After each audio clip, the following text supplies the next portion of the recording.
Critters 4 was filmed at the same time as Critters 3, and as you probably guessed by now, this one is set in outer space. Like the Alien franchise, the Critters' roots are in space, so it seemed a little more necessary than, say, Hellraiser. But just because it's a sci-fi horror movie doesn't mean it'll be good. So you've got a bland space crew who stumble across a bland space vessel, are contacted by a bland corporate entity to take the vessel to a bland space station, where a bland story ensues. Inside the vessel, they find Charlie, from the past 3 films, who, as cliché as this sounds, has been wandering in space for the better part of 50 years. The space station is deserted. Well, sure, why would there be people on board? And it's controlled by a malfunctioning computer named Angela, who does everything the opposite of what you tell it to. Like my ex-wife. For some reason or another, there's some kind of nuclear threat that's going to cause the station to explode, so the crew members only have a limited amount of time before the whole station blows. Oh, yeah, and there's some critters in the mix, too. I think Ian Malcolm said it best. There are critters on this critter tour. That's the movie's biggest fault.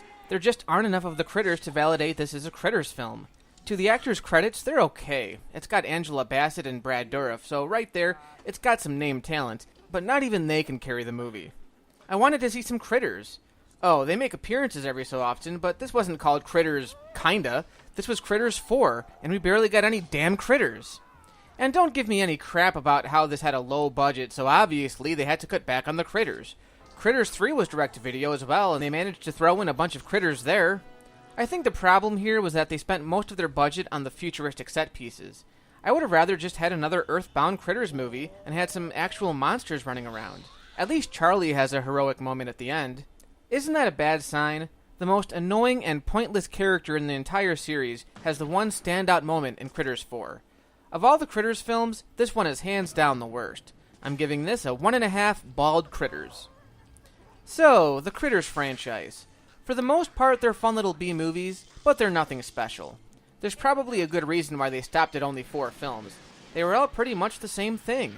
There are monster franchises like Tremors and of course Gremlins, which this series tried so hard to be, where with each installment the filmmakers try to give us something new each time. Beyond the giant critter ball at the end of the second film, they don't try to break new ground. Each one is just like the last. It's kind of underwhelming, and there are times where you feel like the movies try to hide the critters so you don't notice their technical limitations. If you want some good fun, rent the first 2, and if you have some brain cells left over, you might want to throw in Critters 3, if anything, just to see a young Leo DiCaprio. As for the 4th film, leave it in the bowels of space where it belongs.